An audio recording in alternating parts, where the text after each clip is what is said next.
The way I like it. Welcome back to the Atheist and Christian Book Club, a monthly gathering of both believers and skeptics, respectfully discussing important books from both perspectives. We are going to be part 2 now of the January 2020 book club, where we have a special guest, Steve McRae. We're discussing epistemology and specifically agnostic epistemology. How do we know what we don't know? Now I have a little video I'd like to share with you to kind of get our thoughts back together as we progress on this. And this is basically Ben Stein interviewing, who was it? Richard Dawkins. Oh, not that way. And, No, that's not fair. Can you quantify the probability of God? And the difference between a global atheist versus a local atheist is what we've been talking about. And so this little short clip, this comes up, and this, do we have justification for our beliefs? So let's watch that now.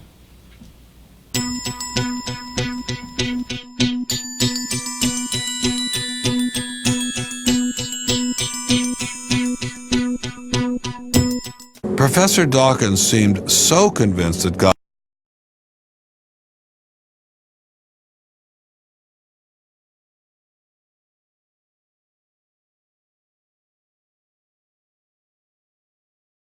Preventing you from doing this. This is not fair. It's overreaching. Well, the good thing is I still have it on mute, so. Okay. Well, let's do this. I will try to get that up later. So let's talk a little bit more about. I'm very fascinated. Steve mentioned this in my interview with you initially. I mentioned this in my interview with you initially last week, but when you said that atheists ought to be able to do have a burden of proof on some level for giving a positive reason for their lack of belief, you do get a lot of pushback and a lot of controversy on that. I'm somewhat perplexed about that because to me it sounds reasonable, but I hear the same argument that I don't have to have any evidence for my lack of belief because I'm not making a positive proposition. I'm not saying I believe anything. And so can you tell me a little about why you do think there's a burden of proof, and tell us about some of the pushback you've gotten from the atheist community? Yeah, okay. I have never met a philosopher that doesn't think that atheists have a burden of proof. Carrier will argue that atheists have a burden of proof. He argues it's already been met. He'll look at it, okay, well, there are exceptions to every rule. But the notion that a burden of proof is justificatory, then you're just saying, what is the reasons I have for my position? That's all you're saying. Am I justified to hold this particular position? So if you say that you do not believe that gods exist, there, as Jim pointed out, that's a dichotomy. You believe or you don't believe. Well, you still have to pick one, right? I mean, you either believe or you don't believe. So am I justified to believe? And if not, why am I justified not to believe? These still require justifications for why you hold a particular position. Because if you're not justified to not believe, then you should be justified to believe. Well, let's take an example. Richard was here, and he said I know what you're saying. that if you compare this room to the universe, Earth is like, a little grain of sand or whatever. So what a vast waste of space. That doesn't sound like a God. Do you find that a compelling argument? Yeah, but that doesn't really go into the reasons why atheists have a burden of proof. I mean, Just as one of his evidences, what do you think? well, I mean, if God's infinite, then how small we are to the universe will make a difference. I mean, if God, Didn't you make that argument? If God, if James God, if God, if God can create multiverse, But I never got credit for it. You got this is the highest credit. Now, my argument would be this, and this is something that I haven't really talked much with, but maybe you guys can suss it out for me. Maybe Stephen Hoyt back there could probably help. But okay, I believe we have a level universe, okay, a multiverse, which is called level 1. I think that most astrophysicists accept that. It means that we have an observable universe that we're limited by, that's called the Hubble's volume. That would be called a level 1 multiverse. Now, level 2 and level 3, they're more isolated. These are spatial temporally isolated universes that have really no causal relationship to us, so to speak. There are some arguments for dark flow, but assuming that they are isolated from each other, then my argument would be, why did God create all these other multiverses that we would never be able to have access to, regardless if they exist or not? Whether, if they exist, we cannot actually go to another multiverse. we're locked out of it. We cannot access it. We cannot have information about it. Can never have knowledge about it. So why did God waste his time making them? Well, first of all, how much scientific evidence do we have for multiverse? Well, like I said, I accept that level ones exist because level one would just mean our observable Hubble volume. That would be considered to be what's called a level one. Well, even our own universe, wouldn't you agree, we can only look 13 billion years out or whatever? Yeah, we know. Whether it's beyond that is outside forever. But I mean, isn't it just over 100 billion galaxies or 300 billion, whatever, with 300 billion? I mean, it's just, what's the point? But well, again, but if God is infinite, then to him it makes no difference. If he could create a universe that's 13 billion light years old, or 20 billion, 1,000 billion, it doesn't make no difference. The inverse. Right? The inverse is also true. How small does it have to be in order to allow for a God? Bigger than a bread box? Well, Can the galaxy be on Orion's belt? One Milky Way is plenty. Okay. well, okay, it's overkill, but I mean, by the same token, if you have a couple sands on the beach, or you have, beaches all around the Well, world. another one of Richard's points was 99.9% of this universe is lethal radiation. And you have a black hole in just about each galaxy, which is a destructive thing. What's the point of that? Well, I mean, is that a compelling argument to Well, you? by the same token, like Hugh Ross would argue that's the opposite. The fact that we are life in all that we still exist. Because in Probable Planet, which I think Yeah. you read, he argues, and I don't think it's a bad argument, it doesn't get you where you want to go, but he does argue somewhat effectively, there has been catastrophic events, that he names 5, if I remember correctly, and after each catastrophic event, we have become the outcome of all that. Because of these catastrophic events, we would not exist without them. Why haven't we been wiped out? Well, that's another thing, like the Permian extinction wipes out 90%. Now, I don't think it gets him where he wants to go, but you can't just by saying like fiat is a bad argument for his book, right? But the Christian would argue, well, yeah, I mean, the likelihood of us existing is pretty improbable based on the fact that we've had a lot of extinction level events. Okay, that's a fair argument. Let's discuss that, right? But to say that the universe is so huge and it's conducive to more black holes than us, well, yeah, black holes can't observe things. We have the anthropic principle. We can observe the universe, right? So if we can observe the universe, we have to be here to observe the universe. But why are we here to observe the universe? Black holes don't care. They're inert in all this, right? Yes, the universe might need these black holes for us to exist, but then you can say, well, God created these black holes. Well, and for us Ray to would exist. say that, No. wasn't Salamander Girl saying that they actually have beneficial? Salamander, Sarah Salamander. So, Whatever. She's an astrophysicist. Salamander would be a I know she is. Yes. No, I love Sarah and her husband are wonderful.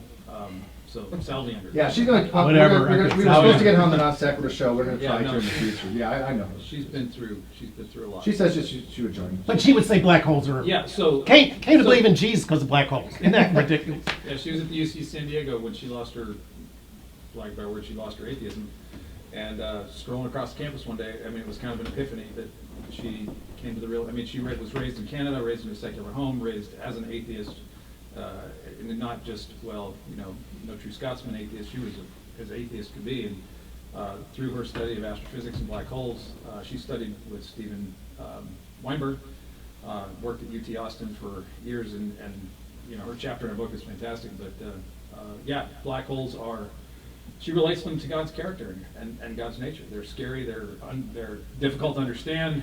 We don't really know what's going on. We just photographed one. They're They're called monstrous. There's all these qualities, and even Sir Arthur Eddington, when they were doing the math, and Robert Oppenheimer didn't want to follow the math where they were leading. And so in the 1950s and 60s, these things were ridiculous, and now they're everywhere. Yeah, the only thing I'd argue on that is black holes only have 3 things, right? Angular momentum, charge, and or mass. That's the only 3 things that they So far as we know, have. So- at the present time. Yeah, there's no hair through. So I mean, God would be a lot more. Divine simplicity. He would have obviously just his essence, I guess. But I don't want to be able to relate God to black holes. Well, she has a point. I mean, God is capricious and destructive. So, just read the Old Well, Testament. unless God right? says according to that's one of his benefits. If God wants something, right? First of all, he has the power, omnipotency to do it, right? But then you have to ask, well, why did he want to? And the explanation would be, well, because he wanted to. But that's not an explanation why he wanted to. Before we move on to further that point out that Daniel Ray is on the staff here at Watchman Fellowship. He's a co-author and editor of the book, The Story of the Cosmos. There's a whole chapter in there just on the black holes, and it was written by her. Yeah, I have the book. And she is, she's not making the case that the black hole spelled out the word God or something like that. She's making a whole different point of why that helped her to get out of her fixed way of thinking, to think about, is it even possible outside of my fixed way of thinking that there is a God that I've never considered? Just like black holes were never considered by mainstream science because they were too outrageous to exist. Yeah, in fact, it was the expert, Eddington, whose student, grad student, I think he was grad student, Chandrasekhar, the Indian astrophysicist, who calculated the math that led to white dwarfs and the Chandrasekhar limit, and Eddington didn't want to follow the math. And so here's this, Eddington was primarily responsible for nuclear physics of stars that we understand, and confirmed Einstein's theory in 1919 off the coast of Africa. But Eddington didn't want to follow the math. Oppenheimer didn't want to follow Why the math. didn't they want to? It was leading them into it led to ridiculous black logic. holes. Yeah, black holes. How can space-time fabric have an infinite, endless hole? It would be, the math goes to infinite density, which is kind of Which is shocking. counterintuitive, Right, shocking, so- where does it all go? What happens to the information in this context? But A you're right, macro the math- version of particle physics. It's so counterintuitive that you don't Absolutely. want to go there. Right. But the math works out. I mean, when you're for a white dwarf. Yeah, I mean, that's if what- you take a neutron star, white dwarf, and you go down from the electron degenerate pressures to more neutron degenerate pressures, and you go past other limits that exist, you have a black hole. Yeah. So if you take like the sun and you condense it to 2.95 kilometers, you have a black hole. We know that was mathematically the case. Yeah, and They John- know that, but it was, it's hard, it's shocking to the mind because they, Right. like you said, they didn't want to accept that you have an infinite So I density. think you have John Wheeler, who died a couple years Yeah, ago. Wheeler went to wit. Wheeler followed the math. Yeah. And, the people that followed the math, lo and behold, we have black holes. Mm-hmm. And we just photographed one in April. But why But go listen, like Richard create Carrier- a galaxy just to get sucked up into a black Well, hole? Richard We have Carrier seen made this galaxies. point when he was sitting right in that chair. Richard Carrier said, it's so destructive that there's a God. Why would he make something so harmful and destructive as a black hole? How many people so far have been killed by black holes, would you say? The Center for Disease Control has confirmed that there has been no black hole fatalities ever since their discovery. Oh, and speaking of evolutionists, the guy that we read The Language of God or whatever, Francis Crick or whatever, goes, this is highly educated people. He goes and sees a frozen waterfall. He goes, that's it, I believe in God. Well, I mean, it's just I- there. I It goes encourage right out the them. window. Right, You know, I mean, the- Dr. John Cruz asked for this friend of mine. They will come to different conclusions, but I heard him and Sarah would probably agree on the physics, obviously, Absolutely. right? There's no question So, about the physics. right, that's objective, right? So we can objectively look at the physics and look at the math. And they predicted what they would find, and their prediction, Yeah. they found it. But that's the difference between objective and subjective evaluations. We don't have access to the mind of God. So if God says this is the case, that is what we call ethical subjectivism, because we cannot ask God and have access to that for it to be objective. But now, what about in a position of agnostic epistemology, making that statement about access to God's mind? How would you assess? Well, okay, if objective is that word that's bantered around quite a bit, okay? And in moral discourse, objective, just the way I would interpret it, is that two people can look at something and reach a conclusion because they both have access to that information. Right. Okay, it is an objective fact that I have the cup in my hand, right? You can argue otherwise, but we both can look at it and objectively reach an evaluation of it, right?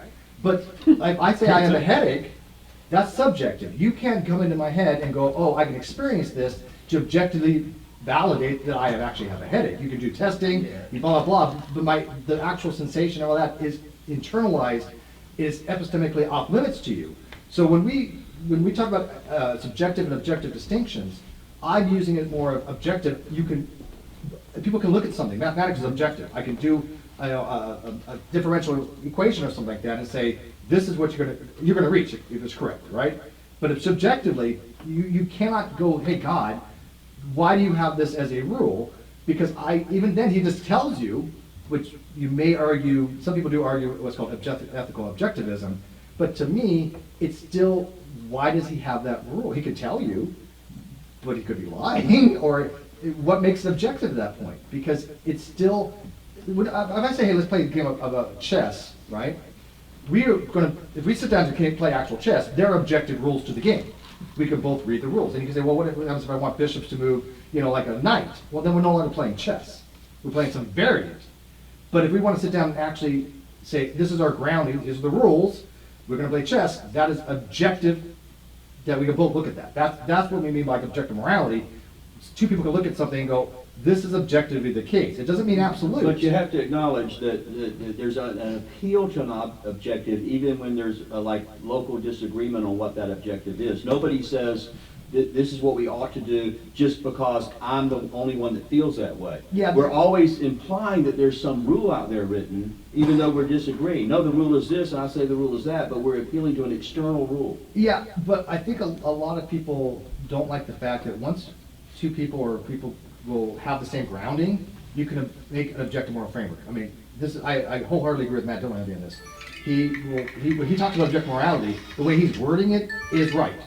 Because if I say, you and I, we want to have these rules, let's say we want to appoint, like etamoia, we want to have human flourishing, we want to have harms and benefits, whatever is our grounding, if we all agree upon those to be our axioms, then you could build an objective moral framework. But that's subjective still, Well, because you're it's talking not, about though. getting a group of people together and voting The on it. axioms are subjective, but only for the fact that I want to build a mathematical framework, like the reals, right? We can say, I can pick and choose Peano's axioms. I can pick and choose from ZFC theory. I can say I want the axiom of choice, or I don't want the axiom of choice. But once You don't call that subjective? once you've said, these are the axioms we want, I can build mathematics from it. 1 + 1 = 2 is objective, even though the axioms are what we choose to have in order to make that objective. How do you define objective? That we both have access to. We both look at mathematics and go, these are the axioms we have, Peano's axioms. We can say 0 is a number, 1, we have, Just iterations. accepted by faith, Eric, okay? Steve, I think was gonna But say you would something. agree that 1 + 1 = 2 The is other objective, right? Yeah, but I would say objective is external to both of us. It's external, yeah, well, it's external, right, But it- because my headache is internalized. Because you have a soul, yes. But it's in other words, whether we can access or not is, I would say, irrelevant to whether or not it's objective. I think objective is more of an externalist case. So, Steve, would you say that mathematics are accessible to all of us, like the rules of chess? Are they external to us, or did we create them or discover them? You know what, the whole mathematics created, whether discovered, I'm not gonna get into that because there's no right Well, answer. I mean, seriously, to your question, though. I think mathematics is created It's myself. a placeholder. I don't we think use it's as symbols discovered, to explain things. personally. Created? Yeah, I think mathematics is created, but only because we can have, you can have constructivist mathematics, you can have different types of mathematics, like Galois theory, which is not, if I say 1 + 1 = 4, you can actually make some mathematics behind all that. So, but once you have like the reals, once you have the axioms for that, then it becomes objective because you can be no other way. The other Steve, I think, had something. Yeah. Yeah, I was just gonna maybe clarify, there's Yeah. a difference that has a name that Steve's trying to express, and the difference is between objective being ontological Mhm. and objective being epistemic. Yeah. When you're talking about epistemic, you're talking about agreements and judgments that we all have and what are the bases of those. So we can have a cultural understanding or agreement on how we should proceed to act. And if someone falls outside of the norm, we would have an objective basis. Even though it's subjective, it's also objective at the same time. The only time that those two are mutually exclusive terms is under the idea that there's something external to everybody, like a God, that is like truth itself. There's an object in the world called truth, and it's out there and we're just trying to discover it. Or something objective, like you're talking about with mathematics, where it's not a product of the mind, it's a Right. part of the universe. Yeah, back to those the are, chess that's a good way to put it. It's not a analogy. product of the mind, there's So ontology back to the involved. chess analogy, then you would say that it's not a brute fact, nor is it intrinsically has to be that knights move this way. It was subjective initially. Yes. Yeah. But then once Absolutely. Yeah, there was there's no a ontological community reasons agreement, why okay. knights have to move Right. that way. It's Like right? a stoplight is red, that's just an arbitrary choice, Right. but if you run it, you're objectively breaking the law. Yeah, well, the same right? thing like this. There's an ontological condition that I have a cup. Okay, there's an ontology there. Right. But how I'm viewing the color, whether that's silver or gray or whatever, there's subjective evaluations of it, right? But objectively speaking, both of you and I can look at this and say, look, I'm showing you a cup, and you can look at it and go, yeah, I see objectively that there's a cup there. Maybe your brain's not wiring properly, and you may, well, that's not a cup, that's a fancy mug or something, or whatever. And you might believe it'd be something else, but there is an objective fact of the matter to be had. How you're Oh, this is evaluating a it, cup. that's a cup, that's a mug. So that he's exactly right. I think there's a difference between the ontology versus the epistemological things that you have something to be had that can be evaluated by multiple people. So would you- The rule of tests are objective like that. Would you say mathematics is ontologically real or epistemologically real? I believe mathematics are abstract. Now, they can be shown by some kind of concretism. I mean, I put one rock and another rock and have two rocks. But mathematics is to be abstract. I'm not a Platonist, although I accept, when a mathematician says mathematical Platonism, it's not like what you think of Platonism, like there's some archetype. The reason why they have mathematical Platonism over something like a different approach is that, technically speaking, with the Quine thesis, he's saying that because we utilize mathematics as utility, therefore we have to treat it as something that actually exists. The way I'm interpreting Quine, Hoyt could probably talk a lot more about that because it's really beyond. Did you see Penrose and Craig this past fall? Roger Penrose? Yeah, Roger Penrose and Bill Craig sat down, and unbelievable. Penrose Oh, yeah. actually conceded, I think it's not something new, but he believes that mathematics has some kind of objective, sort of Platonic existence. Yeah, he's probably a mathematical Platonist. Yeah. Yeah. Somewhat. I don't know if he's a Platonist exactly, but he does believe that it is external to us. Yeah, the other one would be a nominalist, and I think there's some arguments against nominalism, but nominalism is a lot more simpler. Like I said, I'm fascinated when somebody chooses one or the other. Well, why you're a nominalist, why you're a mathematical Platonist. There's no, to me, right answer to it. It's just a philosophical disposition if you want to accept it as abstract, or you want to accept it as something that is actually has some existence because we do use it. But again, like I said, Hoyt might be a heck of a lot better on that topic than me. 'Cause that's TJ, what was your comment?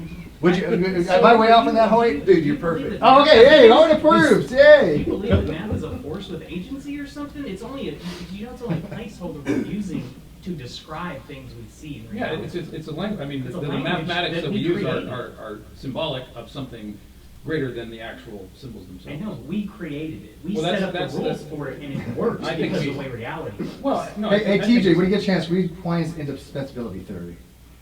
Yeah, read that. Yeah. I feel like when Christians start talking mathematical about, well, is let me ask science this, real? Steve. Is math real? I was just asking what. Let me just ask you, did it exist before there was human thought? Did the rules of mathematics still apply? Hey, TJ, how about this? Not until somebody put an idea to it. Let me blow your mind real quick. As I said, there's an ontological fact of the matter we have, but there's something called mereological nihilism, which says that that cup doesn't actually exist. It's just a rearrangement of existing primitives, which would be your atoms. So it's like if I have a picture that's filled with just dots, like a dot matrix, does that picture actually have ontology? It's just an arrangement of dots. Is there an actual picture Right, there? it's arbitrarily So, decided upon by us. so but it's we could a actually picture argue that makes sense, yeah. there's a arrangement of atoms we had here, but is there actually an object called a cup there? It's a It's called placeholder mereological we use to, nihilism. it's a placeholder we use to describe a thing. when we Philosophy look at it. sucks, doesn't it? Well, Those things we know we don't know? How do you know there's a cup there? Right, This is like how do you saying- know there's a cup there? Because if you're a mereological nihilist, you say, well, there isn't a cup there. It's like It's just a saying- rearrangement of atoms in the shape of a cup. Think about it, there is no spoon. so that There is gets, no lamp, there is no light, there's no table. that gets me to a point I wanted to make. You were a person of faith at one time. Yeah, well, I was Mormon, yeah. Yeah. And do you think you might have overthought yourself out of your faith? No, I think I asked Not only myself- Mormonism, but God. No, I think that I asked myself, am I actually justified to hold the position? I realized I wasn't. Simple as that. But you don't think you're overthinking this thing? No, I think it's pretty simple. Oh, really? Oh, that's what. We have a question. I mean, look, back if there. we don't actively have dispensational thoughts all the time. We don't actively go around thinking, everything that I think, do I reevaluate? But I think there's some bigger concepts that over time we do ponder to ourselves. We do reevaluate. We do come back to, we revisit. And I think that the great debate question, the existence of God, people all the time reevaluate that question. Do we have one? This is, circling back to the beliefs versus knowledge or facts, and it's kind of a personal question or practical question for you. Do you have a fact or a knowledge that provides you or gives you reason for living? Well, I mean, I can argue like For living? Yes. You're basically, there's something called axiology, which is value, right? What's the value you have in life? What's the meaning that you have for your existence? People could argue a lot of different things. I could say, I have a reason for living because I have a daughter, right? I have nothing wrong with that. I have value in that. I think when people say, well, atheists don't have any value or any meaning, I think it's a bad approach, because people can have meanings in their lives. You can argue whether they're intrinsic or not. I don't really care whether they're intrinsic or not. To me, it makes no difference. People give their lives value because there's something in their life that they want to attribute meaning to. They want to attribute value to. I have no issue with that whatsoever. And so when I hear a lot of people like, well, if you don't believe in God, you can have, what's the point of living? You're just going to die and be ashes. Well, I have a point of living. I have friends, I have family.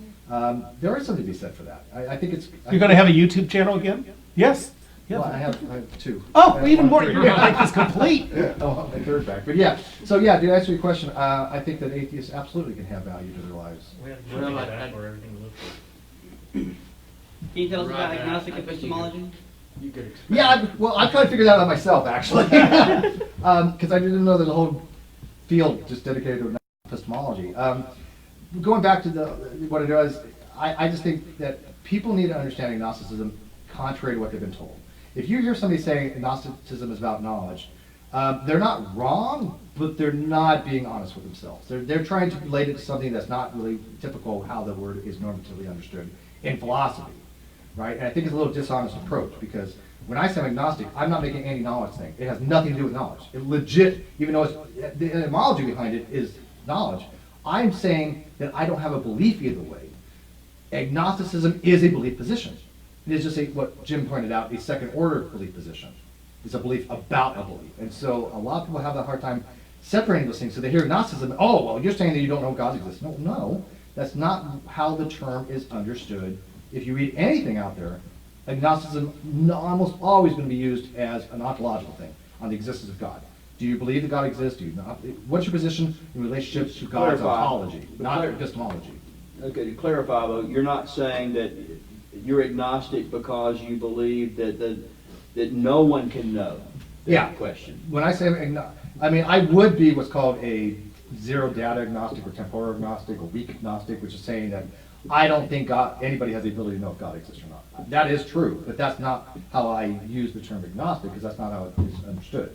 But if I say I'm a weak agnostic, then that is actually a knowledge position. That is actually saying that I don't believe that people have the ability to know if God exists or not.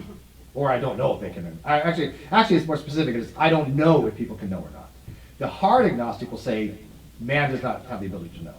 I'm a little more lax in that. I'm like, I don't have any idea whether man can know if God exists or not. Yeah, but there comes a point where you've got to live your life either believing in God and going by Christian values, or going by what us atheists do, like Richard Carrier and so forth, where he wrote Sense of Goodness, and he's got into a whole mess of moral issues. And, in myself, it's like, do you ever think, oh my gosh, I'm like out on the ledge here, how do I make my own value judgment? No, because I base it on virtue epistemology. A virtue ethics, either one. So virtue epistemology would be like, I'm open-minded. Okay, it's an epistemic virtue to be open-minded, to be able to change my position. But a virtue ethics person would say, what is it that the most ethical thing that we want to obtain out of this? And it's usually between two vices. The Aristotelian version would be, for example, like honesty. Honesty is a virtue. You don't want to lie, but you don't want to be brute honest. You want to be so honest that you hurt people. So you want a middle ground. It's called a golden mean. So I try to have virtues that are in between two vices. Kind of like the categorical imperative. I reject it. I reject Kantian ethics. So I don't accept the fact that you should never lie. But there are reasons to lie when you don't want to be brute honest. It's based on for example, I'll give you an example. If somebody's on their deathbed, to comfort them, if you have to lie to them to make them comforted, I have no issue with that. Like I had somebody, I'm not going to call them out, but people might remember. They were asked the question on the Non Sequitur show, if you had a dying relative, a dying friend, would you pray with them as an atheist? And they were like, no. And I thought that was silly. I was like, look, you don't have to believe it, right? I don't believe it, but if I have somebody who wants some comfort and they want to pray with them, I'm going to do it. It just goes with emotions, right? Yeah, and that's interesting. It's like, why not? I have no problem with that. Are you lying at that point? Maybe to your. We have to make these. That's just my. Well, I was just going to say, we have to make these nuanced moral judgments, which are very fine. Morality sucks. It's not easy. Yeah. One year we had my friend Bill, the atheist, over for Thanksgiving with my family. And so I had all my extended family over there and Bill, and they didn't know who Bill was, but he's my friend, so he's over here sharing Thanksgiving with us. And so we have so much to be thankful for this year, and so I said, I'm going to ask Bill to lead us in prayer. And just left it out there. And His Bill, prayers are cool. he paused for a second and then started to do it, probably just as a friendship. Oh, I don't even remember today. that well. But then I rescued him. I said, no, Bill, let me pray. Well, even as a Christian, when they used to say, you know, a group like this, Bill, can you lead us in prayer? I just was like a deer in the Please. headlights. I mean, it just, I froze. I mean, look, if an atheist wants to like do a prayer, but not like to a God thing, there are ways of saying kind words and not relating it to a deity. But like I said, if somebody's dying on their deathbed and they just want some comfort and they want you to pray with them, why not? I find it to be not virtuous not to do that. But doesn't it bother you? It kind of bothers me a little bit that we don't have a standard like Christians do. They can look at an absolute ontological moral standard. We can't. We got to do it on our own. I mean, most atheists I know that are in philosophy are objective morality. They actually accept objective morality. Okay. But again, people confuse objective morality with absolutism. Those are not the same things. And so objective morality is a meta-ethical position. It is what your stance is in relationship to, does a moral fact exist? Is there a proposition to it? And is something that can be looked at by multiple people? That's what objective morality means. It doesn't mean it's absolute in all times and all places. It just means, is there something that is a proposition that expresses a moral fact that can be evaluated by multiple people? That's how I evaluate. That's how I. Ken, in your like immoral atheist lifestyle, do you have trouble forming moral standards? Well, I mean, if I'm being honest, I grew up as a Christian, so, and I live in a Christian milieu with my family and so forth, so it has served me well to continue living in this. Oh, so you're like kind of agreeing with Frank Turek that you're stealing from Christianity and God. Whatever you want to call Well, it. but you could appeal to utilitarianism, you could appeal to consequentialism, you could appeal to virtue ethics. Right. I don't find that it's one or nothing. You can do multiple things. Yeah. Thanks, Steve. That helps actually. Isn't that question begging that you're appealing to something that would be good, which is essentially the whole question? What is the good? Well, that's what I'm saying. Right. I think that's What is the good? That's the problem for a non-believing side, is that if you're going to say, well, let's appeal to this, well, why should we appeal to that? Because that's a good thing to do. Well, then you're kind There's a hard question to be asked by why should we do something, right? I mean, Yeah. that's why when I appeal to virtue ethics, it is very hard to say, well, why should we appeal to virtue ethics? There's a meta-narrative that we have there that's very difficult to answer. Again, I do want to ground it in amoia. I do want to ground it in harms and benefits. That's my foundation. So you think that's good, right? Without going into Most people naturalism, have you know, which decided is like, that that's good. and I mean like when you look at like the good, what is the naturalistic approach to non-naturalism? And I'm talking about like naturalism is like science, right? Science has naturalism versus supernaturalism, but as the good, the term naturalist approach is a little bit different, if you know what I'm talking about. Like Moore, G.E. Moore. Okay, I'm not sure what you're getting at. You know what, I'm going to bring Hoyt on that. Can you explain G.E. Moore's naturalist approach a little bit easier? It's hard to describe what they mean by non-natural and natural, because it's not what they mean by supernatural and natural. Maybe go it this way. If there were 1,000 clones of me, I would probably agree what the good is. And we're human beings in that same kind of sense. We're not exact copies, but we're human beings, and that's There's a commonality there, yeah. To Okay. have objective, Yeah. when we say something, everybody's pretty much going to have the general thrust. And when we get to different cultures, they'll have different expressions of how it's going to be applied, but the principle behind it's the same. Yeah. So the Christian was There's something that's the common. law is written on our There's a hearts. good commonality Yes, in all exactly. parties, even though Yes. there's what's called cultural relativism.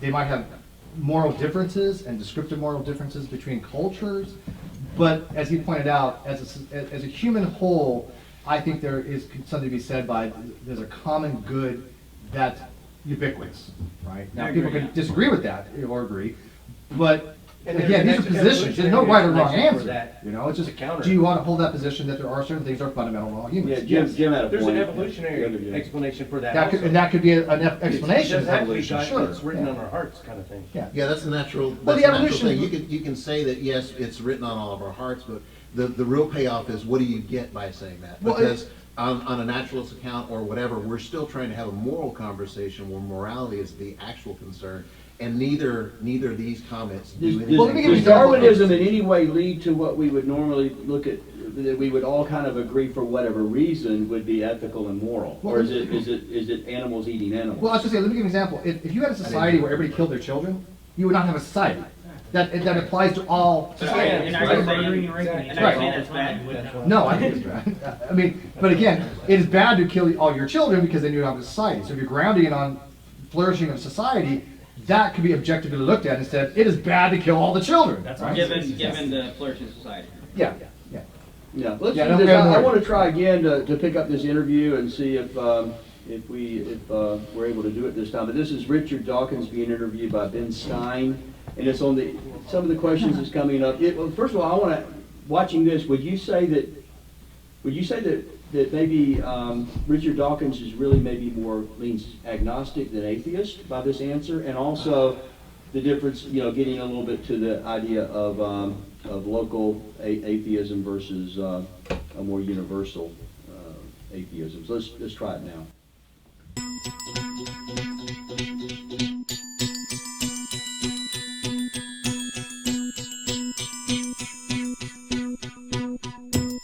Professor Dawkins seemed so convinced that God doesn't exist that I wondered if he would be willing to put a number on it. Well, it's hard to put a figure on it, but I mean, I'd put it as something like, 99% against or something. Well, how do you know it's 99% I don't. against, say, and not 97%? No, I did. You asked me to put a figure on it, and I'm not comfortable putting a figure on it. I think I just think it's very unlikely. What? But you couldn't put a number on it? No, of course not. No. So it could be 49%. Well, it would be. I mean, I think it's unlikely, but and it's quite far from 50%. How do you know? I don't know. I mean, I put an argument in the book.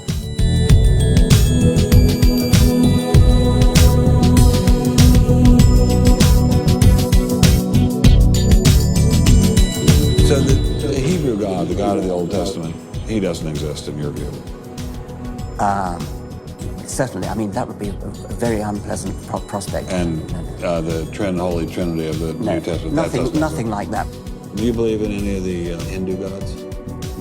Like Vishnu? How can you ask such a question? You don't, how, right? How could I? I mean, You why would I, given that I don't believe in any others? You don't believe in the Muslim God? No. I mean, why do you even need to ask?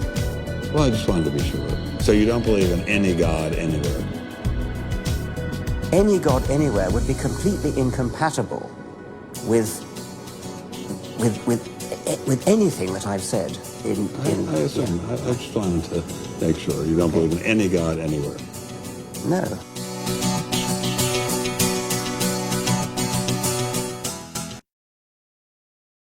A 99 to 1% chance.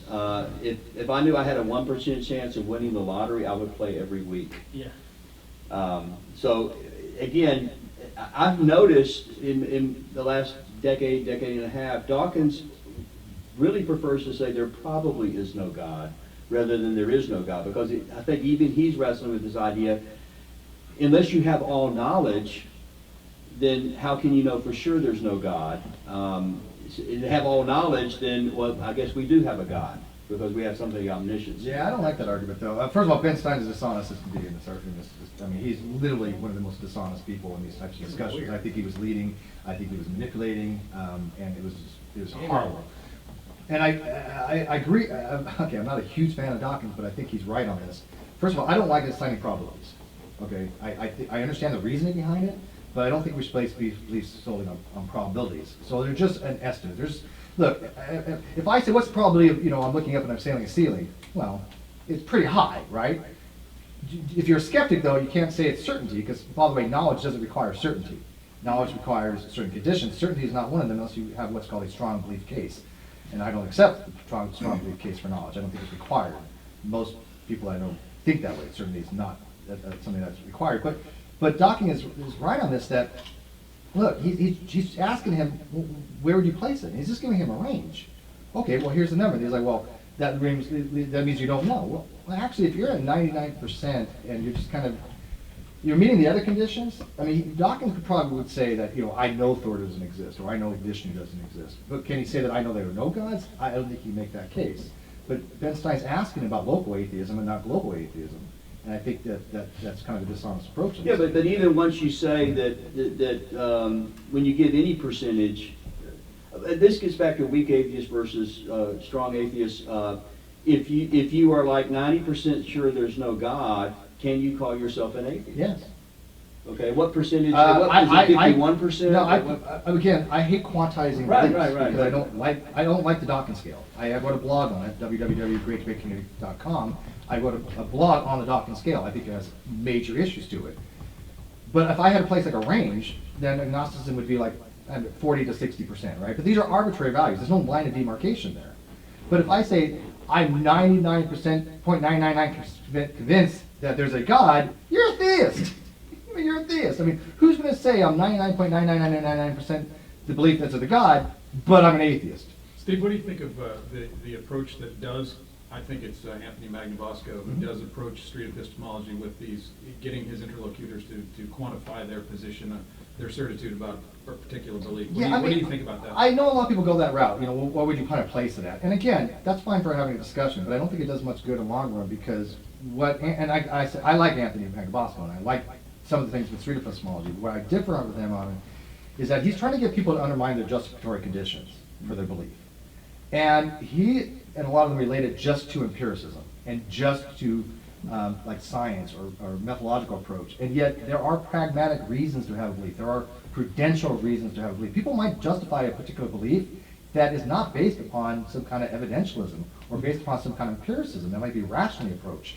And I think that because the people that they talk to are not that knowledgeable about the topics, that they're basically, it's not dishonest, but it's just a little hanky. Do you think he's... Because Anthony's not a dishonest guy. Would you say He's a manipulative? real straight up guy. Do you think he's advocating some sort of leftover logical positivism, evidentialism? Possibly, because I know a lot of people that they hate the term logical positivism, but that's what they seem to espouse. Yeah. TJ had something for us, I think? I probably forgot my name. And verificationism too, and they seem to espouse a lot of that stuff. But if you've ever seen this guy on the streets of San Antonio, he just plays this Socratic method game. Oh, yeah. And it's just like he interviewed this girl. She clearly was a deluded, Christian that had no idea what she believed. She just said, I just have faith. It's just something I feel. Just say you're a deluded Christian. You have no clue I what like you're talking watching the about. street epistemology things. I'm not going to lie. It's I think interesting. that, they're fascinating to watch. If And I he think that wasn't some of so them are much better genuine than and others. intellectually honest,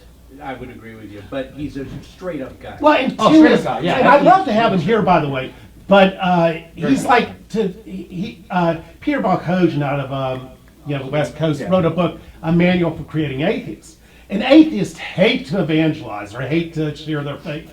And Magnabosco says, hey, I'll be your disciple.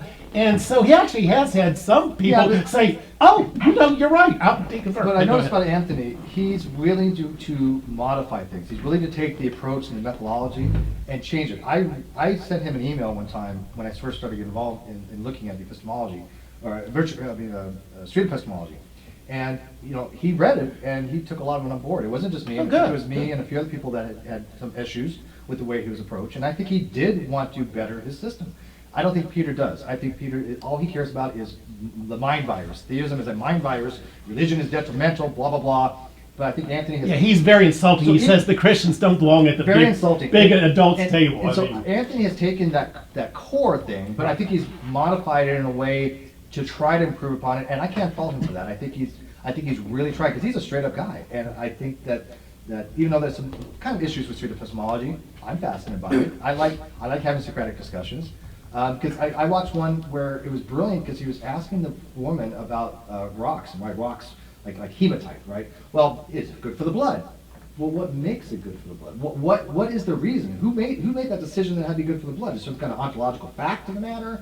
Or is there a deity or some kind of supernatural that makes it the case? And that got the person to think, well, why is it hematite good for the blood? Why not, amethyst or something? What makes something for rocks to be what they think it is? And I think that's a brilliant way of approaching a conversation, because he was trying to attack the justificatory conditions of why you believe rocks have certain powers. That's brilliant. I think that kind of street epistemology makes sense. Oh, by the way, are you a kind of a street epistemologist? Do you have a need to enlighten Christians, to deconvert them?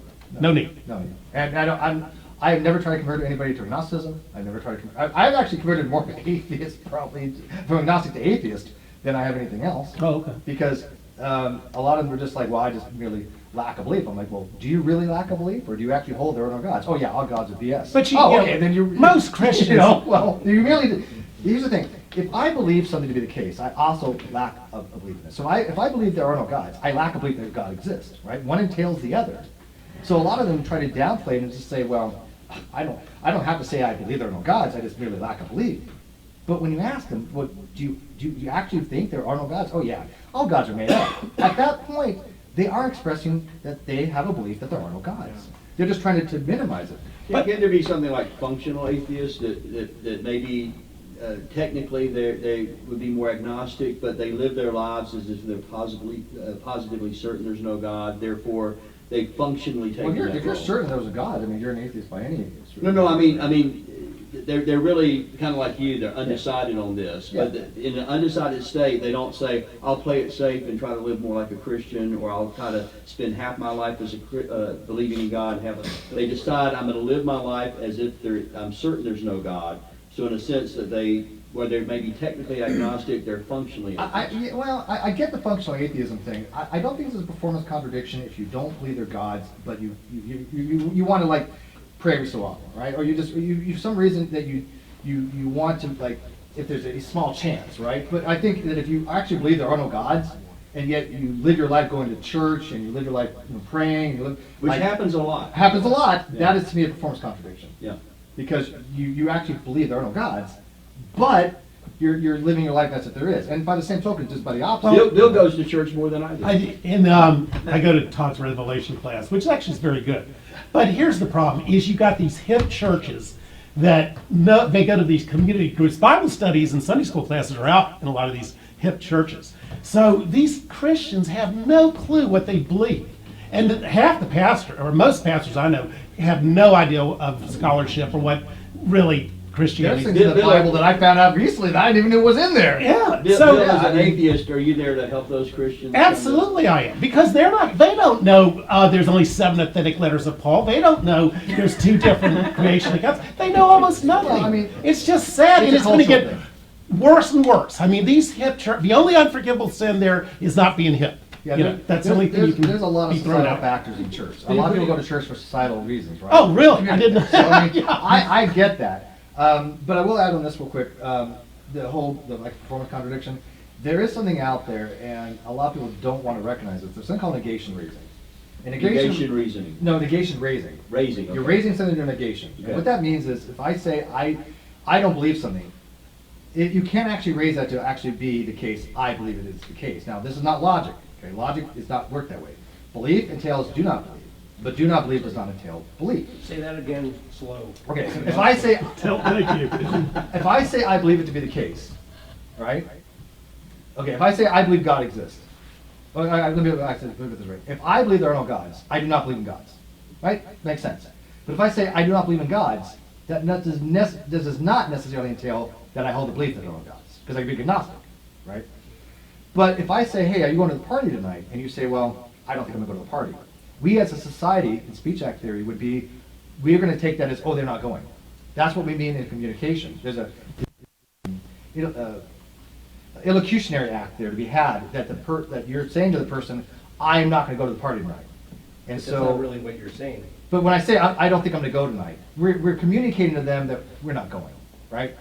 There's an what our locution is what we say. It's a language. But our illocution is what we kind of mean, and the perlocution is how somebody understands it. If I say, hey, actually, you go to the party tonight, she says, I'm not going to, I don't think I'm going to go to the party tonight, my perlocutionary act is going to be, she's not going. Because I think that's what she's trying to convey to me, because that's how we speak. If I say, do you have the time? And you're just like, oh yeah, and you walk away. we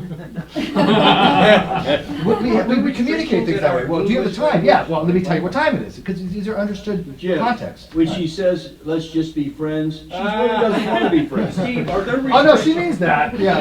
Are there restrictions with our English language or Spanish or whatever language? Are there language restrictions to barriers for understanding? Well, I barely know Spanish. You know Spanish, but so I'm probably going to answer that. In English, there certainly is problems with English in communication. Because when she said, I don't think I'm going to the party tonight, if we were speaking in Spanish, that might come across completely different. Sure, absolutely. I could mean that I think I may not go. Like I'm saying I have an idea. I'm pretty sure I'm not going to go. But if I say K or S, right, I'm asking you, what time is it, right?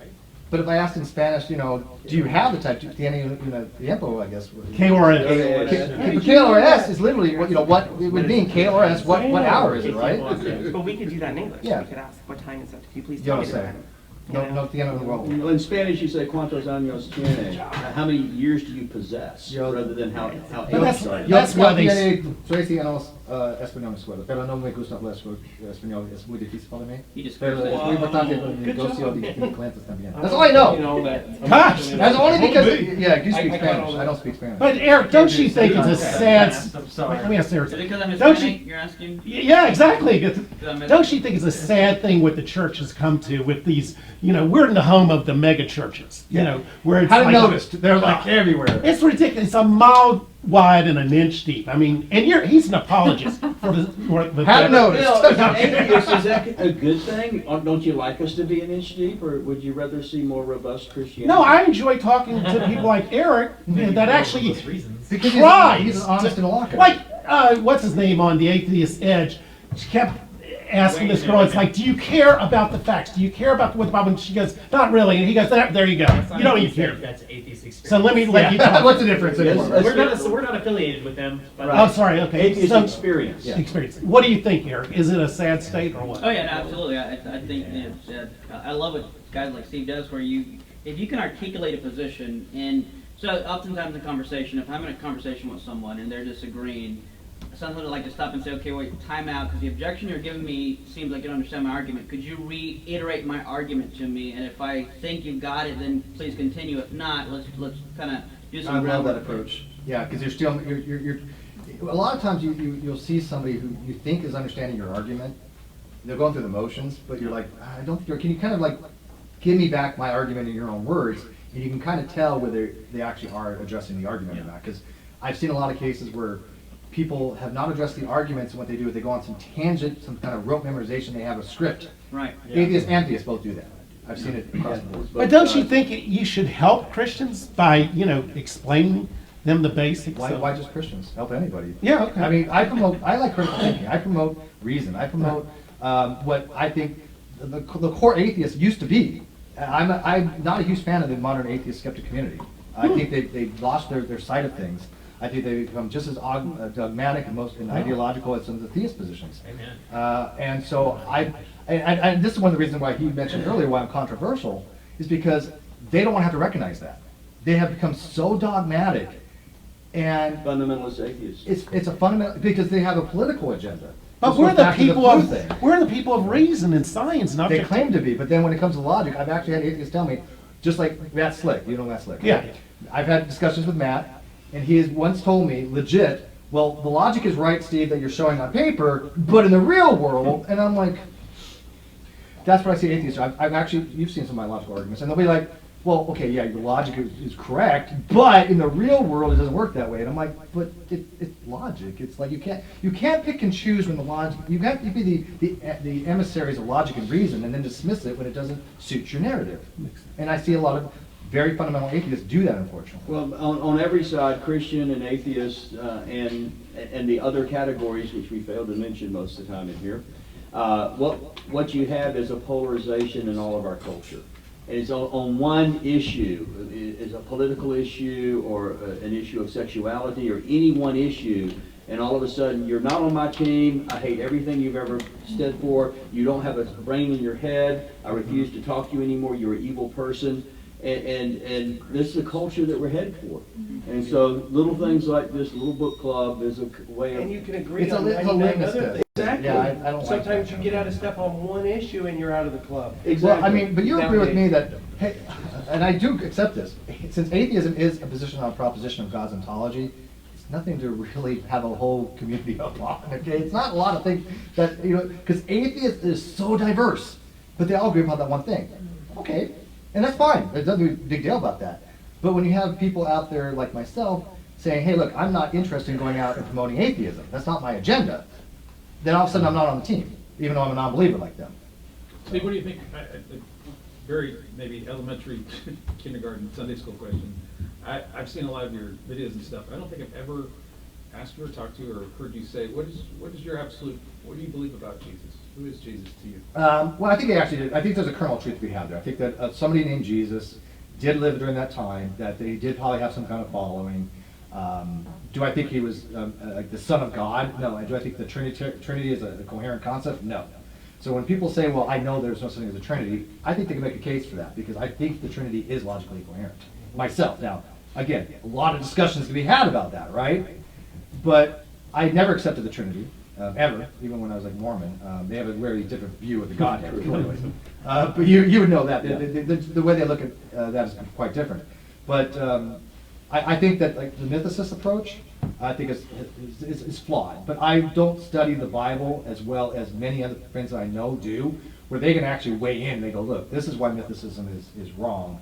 But I think that it's a wrong approach, because I think what they're trying to do is by saying, hey, look, if we can eliminate Jesus ever existing, then anything that follows from it automatically falls like dominoes, right? And I think that's the reason they're trying to do it, whether it's historically accurate or not, because the history people are going, no, wait, we accept there was somebody named Jesus, even the atheist scholars accept there was some historicity there. And so I'm going to defer to the experts on that, because I got to tell you, Bible, not my thing. I don't know much about the Bible, to be honest with you. I've read chunks of it, and I have a very basal understanding of it, but I'm not going to get into nitty-gritty detail when Daniel was, or when, how many different epistles and this and that. I don't care. It's just not a fascinating topic to me. I don't care about the Bible that much. Now, Bill would say Jesus was a failed apocalyptic prophet. Well, that's the last 100 years of scholarship, ever since Albert Schweitzer's book, and that makes total sense. And as Ken said, you can read, what's that book? Dale Allison? Yeah, Prophet of the New Millennium. Yeah. And you just, Jesus, millenarian prophet. Yeah. that's the best way to understand I it. just know if I hear Josephus or Titus one more time. Tacitus, yeah, Tacitus, not Titus. See, that tells you about it. Well, those aren't- Tacitus and Josephus. those aren't good It's arguments. all you ever hear when you hear about the mythicist versus historicist argument. Every single But we time. had, we read, what's his name's book, Nailed, and he would not give an inch. David Fitzgerald. Yeah, the Galatians 1:18, where, Jesus or Paul goes and meets the brother Christ, his closest disciple, and he wouldn't give an inch. And I gotta agree with you, atheists can be very fundamental. Very fundamental, very dogmatic. Eric, and then TJ. Eric? So, given that you're not an atheist, you're unconvinced that the atheist position is true. Why? If you're going to say that atheism is the position that there are no gods, I'm not convinced. I don't hold the belief there are no gods. Right. Right. Now, that would obviously be agnosticism, right? Because I'm suspending judgment on either proposition, the proposition that God exists, or the proposition that God does not exist. Right. So, in a nutshell, I don't think I'm justified to say I believe there are no gods. If there's an atheist that says I believe there are no gods and they're justified to do it, more power to them. My question to them is, okay, simply what is your justification? And I think you can be justified. I think I could justify being an atheist if I wanted to be. The way an atheist would go about justifying their position, to me, a simple way of doing it would be this. Here's the reason why I'm an atheist. I'm going to take an aggregate of these arguments. Divine hiddenness, more epistemological arguments against God, Moral monster. the moral monster. These are all arguments, now granted, they're not all global, right? Logical problem evil, evidential problem evil. Sure. But an atheist can say, look, I'm taking an aggregate of all these arguments, and I think it is, like a Dawkins would say, even though I hate probabilities, it is probably the case there are no gods. I'm going to hold the belief that there are no gods. Now, I don't think we choose our beliefs. I do tend to dosastic involuntarism, where Indirect agnostic voluntarism? so involuntarist would be somebody who your brain gives you a belief. Yeah, and but then you hold recognize to the it. indirect, right? Not the direct. Indirect, yeah, Right, indirect. I don't think we can will ourselves to believe something. Right. There are ways we can will ourselves to be maybe like delude ourselves, self-deluded. But if I say I want to believe I can fly, I cannot sit here no matter how much I try and do that. I think our brains do all the work, the heavy lifting, and then we recognize it after the fact. That could be engineered from externally. Like if you went to a prison camp, an education camp, and like brainwashing. Yeah, oh, You sure. could be forced into. But that's externalized. Internalized, I don't Right. think, I don't see how I can actually force myself to believe something, You right? can desire to, but you can't force it. You're going to have to put yourself in a position. Right. Before we go to TJ, But see how follow-up an atheist question can on do that? See how an atheist can actually look, I'm an atheist because I think with all these arguments, And that's what I'm asking you, because like let's fine with that let's look at justification. like politics. Let's say you have this party and this party. If I say I'm not going to vote for you, why not? Because I'm not convinced of your policies. And when the other person asks me that, I'm going to say the same thing, which means I'm unconvinced from both parties. So what makes atheism unconvincing to Okay, you? well, two things. One, another good argument, by the way, I was going to tell you before is, like when somebody says, I don't believe there are gods because all gods sound like they're like superhero kind of things. Every property we've ever known about God has been told to us. We've never discovered any property of God's. just like Superman or Spider-Man. Those things have been told to us by people. They have these properties. Superman can fly, Spider-Man can do this. That's a good argument, right? If a person wants to use that as a justificatory condition to say, look, if I look at God and I look at like a superhero, and I'm not trying to say that God is, you know, a superhero kind of thing, but I mean, the properties of these things, of being like a deity, as opposed to what we believe would be a very fantastic superhero, are very similar. And atheists make a justification for that. I got no problem with that. I'm wondering what God they're thinking of, but go on. Well, I mean, God is pretty powerful, right? I mean, he's all powerful, and superheroes are pretty Or powerful. the maximally great being. Maximally great being properties. Yeah. And that was the other thing. I lost the other thing I was going to tell you. The case of, he's asking, you know, why, what positive reason you have for not believing in atheism? Yeah. Well, I mean, we all have personal experiences, right? And I know a lot of people discount subjective personal experiences, but there are things that I've had in my life that I can't explain materialistically. I mean, they might have a materialistic approach, but I don't discount the possibility of some being, because... Would it be too private to share one of them? Yeah, I'm not going to give it that one. Okay. Yeah, it's not about private, it's a different topic altogether, probably. But I think that when you say, though, I hate this. When somebody says, I don't believe because I'm not convinced, that is a vacuous statement to me. It serves no informational content. Because it is derivable if I say I do not believe that you are not convinced. It is literally derivable using logic to say, well, if you don't believe, you clearly aren't convinced, because if you were convinced, you would believe. You're just restating the same So you're thing. restating the same thing that's not It's a informative. tautology. It's a tautology in that way, because I'm not giving you any information why I don't believe. To say that I don't believe because I'm not convinced is vacuous. And that's what I'm asking, why, Which is why are you one of the not other things I've persuaded argued then? that people give me flack on, but it is vacuous. Why are What's you not your persuaded? best argument for not believing in atheism? Yeah. Well, again, there's only so many amount of things why we exist, right? There's only a certain amount of things. We go back to the whole infinite regress, contingent, Right. metaphysical necessity. And I would, if I was to argue from a theist position, if there's a metaphysical necessity, then yeah, maybe God would make sense, right? Because there's only so many different possibilities as a what makes something a metaphysical necessity? It must exist in all possible worlds. What exists in all possible worlds that could act as an explanatory thing for the universe? Well, some kind of God, some kind of being that makes it all Maximally happen. good being. And we as humans, we have seen intelligence. We have seen people create. So could there be a creator being that has done all this? Yeah, we can draw an abductive argument from that. And then people can argue, well, okay, let's argue with that. This person says, yeah, that's a good argument. This one says it's a bad argument. So as a theist, I would probably argue, if I was to go that route, that yes, here's a metaphysical necessity that exists. I'm going to argue it's God, and then try to give you my reasons why I think it's God. Did that answer the question? Yeah, I mean, Because you would accept God as a metaphysical necessity, right? Yeah. Okay. Well, what was your Oh, point? it's his back. Okay. Before we go to Okay. TJ though, Okay. real quickly, okay, as an agnostic, if God did exist, would you want to know God existed, or Oh, would, yeah. or would you rather not know? No, I like to know things. I'm not a skeptic. Okay, have you ever attempted to make contact as an agnostic where you are right now? Oh, well, I mean, back in the day when No, I mean now. Oh, no, because I don't think it would do any good, because I've already been there, done that. Yeah, I accept divine hiddenness argument to some degree, because if God wants to have a personal communication with me, okay, go for it. That would be his choice. But that's all I'm asking you. Yeah. Would you say, God, I don't believe in you at this point, I don't have enough data, whatever. But if you are out there, I would ask you to review. Well, I think every atheist has done that at one point, probably. Well, a lot of atheists have done that at one point, and they don't get answers. The reason I'm asking, I've talked to some Yeah, I've done that agnostics who before. said to me, Yeah, sure. you know, if God did exist, Go no, for it. I don't want to know. I don't know why you would not want to know. Well, like Matt Dillahunty, when you talk to him, he goes, Dillahunty. I wouldn't worship Jesus if he. Well, that's a But different that's question. a different That's a question. different question, It's a right? different question. But No, you know, he probably wouldn't worship God either. You know, but no, I like knowledge. I mean, we like. I think everybody. Well, how about if I think most why would you read a book if you didn't want to learn from it, most right? agnostics I've talked to are what I would call open-minded agnostics. Yeah, that's If virtue there epistemology. was a God, I think they would want to know that. So that's Yeah. why I make contact. But you have if you're found some attempting to that make contact. aren't But open. Yeah, I well, have had the close. I gotta tell you, when I hear an atheist say, "Well, I would want to know if God exists, but if God existed, I would just like, I would not worship. I would like tell him to go to hell or whatever." And I'm like, look, dude, if you had this maximally great being right in front of you, and that, you would be scared out of your mind. Let's be realistic here, because I know I would be, right? And Well, Jim would agree with you, but Matt Dillahunty didn't agree with you. Right? I mean, because Aaron Rod look, definitely doesn't agree with you. Well, here's the thing. Look, if you had the choice, you had the choice between, and by the way, I've never believed in an eternal hell fire, never, okay? But if you had the choice, theoretically, between eternal hell and just praising a God, it would be irrational to me to say, oh, I'm going to choose the hell. It would make no sense. Now, could people do it? Could people be irrational? Sure. But, I mean, I would rather, say, okay, I praise you, whatever, and be saved, but I don't think that, I don't think God actually gives people that choice.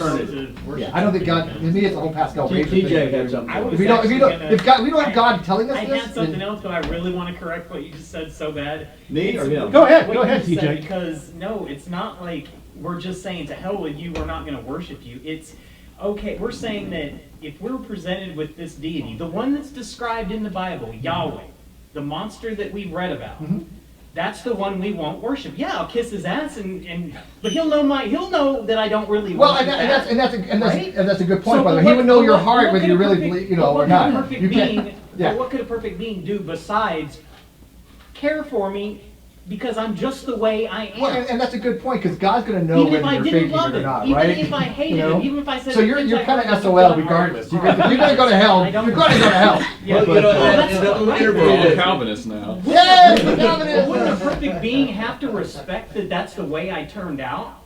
Well, I think in the Dawkins interview we saw when he was asked, well, do you believe in Yahweh of the Bible? And Richard Dawkins tells Stein, no, that would be a very unpleasant being. Yeah, I'm thinking that maybe But- Yahweh okay, but- thinks the same of Richard Dawkins. But there are I think that different Christians posit a different type of deities. For the Yahweh. I mean, not all of them think God's a moral monster. Right. But I do accept, like Eric was, when I was talking to Eric, I think that most Christians probably do accept that God is a metaphysical necessity that must exist in all possible worlds. And that, I think, is a good argument for atheists to take. Yeah, I think that if they're going to posit a deity, they should posit it as a metaphysical necessity. Well, and not only the God of the Old Testament is capricious and just flies off the handle, just kill the women, the children, just don't spare anybody. God's mercurial. In the Bible, is very good. Well, and the God of the New Testament, Jesus Christ, goes and just off the handle, goes to get some figs and says, oh, and it's not even the season, and he just curses the tree. Who wants to worship no tree a lover would capricious worship God? God. And one reason we know Jesus exists, Matthew, this was in Mark, Matthew finds it so problematic, he omits it was in season. So he finds it, good Lord, this guy's crazy. I'm gonna just say, oh, he cursed the fig tree, forget the hot If season. there's possible, and somebody said, look, I'm going to give you an hour alone with Jesus or God. You can ask any question you want. Who's going to give that up? Oh, yeah, of right? course. Yeah. Right, exactly. So, I mean, but at that point, if you accept that, if you say, you know what, I'm going to sit here and I'm going to have a conversation with God, you cannot be an atheist at that point. Because you would believe that, or you have a contradiction, obviously. You could say, well, I don't believe God exists, but I'm talking to God. It's kind of irrational, right? And you can have irrational beliefs. But if you say, you know what, I believe there's a God now, that doesn't, you're a theist, but doesn't mean you have to worship God. But you can't say you knew God existed before. You can only say it. You knew. Yeah, well, yeah, but if you're having a conversation with God, if God came down right now, everybody would be a theist, right? Because they unless they for some reason they're trying to say, well, this isn't really a deity. But here's my argument on that. If you had an all-powerful deity, I think that you would probably know something. I mean, it'd be really hard to say, well, this Well, how about if God's like a badass in the Old Testament, where he is the vengeful, malicious thing, Richard Dawkins thing, misogynistic, infanticide, or whatever. Yeah. Would you worship him just because he's sovereign, you're not? Save him from hell, you're damn right. Well, there you go. I'm not an idiot. But here's the thing. You are logical. I would have issues with it myself, but I'd be like, okay, God, explain to me why you like this. If he could, yes. He might just say, hey, you know what? I'm just a real, POS. So I mean, who knows? He might admit to it. You don't know. Let me wrap. I want to get in the last word, but before we do, the Christian concept, I think most monotheists would say that look at God as being a maximally good being, and so whatever he does is going to be morally right, and this goes back to our inability to understand morality. And so, if you look at the history of humanity, everything we believe right now to be moral, mostly as a culture, was considered immoral 100 years ago. Yeah, but I think You know, so it's a Considered moral moving target. yesteryear was So give us another 100 years and see where we are But the morally problem I have at with that that, point. I find that it's a crippling effect. When you have to basically defer your morals to some other being, and you haven't developed your own moral ontology and own moral beliefs, it has a crippling effect, because you're basically saying, you know what, I haven't really sat around and thought about what's Well, out it's there. not- I'm just going to defer whatever this dude says, whatever God says to be the case, that has to be it. I wouldn't That- say it was deferring as much as realizing the limits of my ability. You know, when I discovered that God may not love the Dallas Cowboys, it was a very crippling. Crushing. But And he may not. a lot of things I believe morally is because I live in Texas in the early part of the 21st century. And if I lived in a different part of the world at a different time, I might have a whole different moral structure. Well, if I lived 200 years ago, you know, let's take any issue, gay marriage. Where do we stand on that? Yeah, well, give me again, the that's calendar cultural and I'll tell you relativism. where we stand. I When we mean, figured out it was immoral I to got, own people's I'm not a property. big fan of absolutism, right? I'm not a big fan of it, but I do, when somebody says, like, this is always gonna be the It's case, and it's objectively wrong, wrong, yeah. well, again, in absolute kind of two different things. But I don't have a problem with saying, look, this is, like, slavery to me is always wrong. It's always wrong, okay? But I'm not an absolutist. I don't want to sit there and have positions to say, well, there are moral facts that are just always wrong. But I do hold that certain things I don't think you could ever justify something like slavery. It's non-justifiable in my view of ethics. But ethics are messy. I mean, See, I would have that's never hard to thought we figure would come out. to a day in which plastic straws was immorality. Yeah, It's that's a just, little. where are we You going to have be people 100 who years from are now? totally divorced from reality Right. and jumping the shark all the time now, though, man. I mean, you see stuff like that, and you can't. Normal people don't look at something like that and think those people are in their right mind, because it's so far outside of any norm that we've established. They in our say the same society. thing about you. Here. No, Yeah, they would. about what aspect of me? Well, that's what I'm saying. That's what they would say. They'd say That's what I'm you saying. don't- Well, I'm taking it. No, In because I'm some, taking a in some specific cultures, thing you that can't show someone is ankle, pointing right? to. Ankle, it would be immoral, right? So I accept there is what's called descriptive moral relativism. I think that there are cultural things that are different between cultures that they would call morality. But I do think there's some fundamental things that applies to all society to some degrees, or at least the possibility that certain things, like for example, don't kill all your kids, that's ubiquitous. Can we at least agree with this, of where our culture is today? Let's say we're right now, or righter now than we used to be 200, 400, 500 years ago. I think morality is a Then weird thing. I think 500 we years educate from now, ourselves. we're going to be looked at as moral Neanderthals, of how blind we are. And if we don't recognize our own blindness when you look at historical morality, I think we're missing a big point. Well, if there are moral facts, then you can argue whether they're discoverable or not. Right. True. Yes, That's so what I'm as saying. we grow and we learn, if there are moral facts and we have access to them. Assuming that we're always progressing and not regressing, and that's another is begging the question there. Are our morality actually getting worse now in some areas? That's another book club. Yeah. Speaking of which, we come to the end of another lovely Friday night. I have Ken's last word, and then we're going to close out. So I wanted to register my agreement with what you said about Dawkins' conclusion that God couldn't exist, or the Old Testament God couldn't exist because that would be unpleasant, right? That's a logical fallacy called argument from consequences. Yeah. So you don't like consequences, Yeah. so you make an There's argument. nothing illogical by saying God can't exist in that case. It's Right. an Might be evil something we deed. don't like. Right. But Yeah. I think the same holds true for, oftentimes Christians will say, well, you can't justify your moral grounding or ethics or whatever. Well, even if that's the case, that may be something we don't like, that we can't ground our morals objectively or absolutely. But that doesn't mean that atheism or naturalism is incoherent. Yeah, you can take moral True. subjectivism, and that's fine. but- And as Yeah, a I have no reminder, next month we are going to be dealing with atheist overreach. It's not our focus chapter. Our focus chapter is chapter 3. However, earlier in the book, he makes on discovering morality on these issues. He makes a strong case that being an atheist doesn't mean that you're immoral. That it doesn't mean that your morality can't be grounded.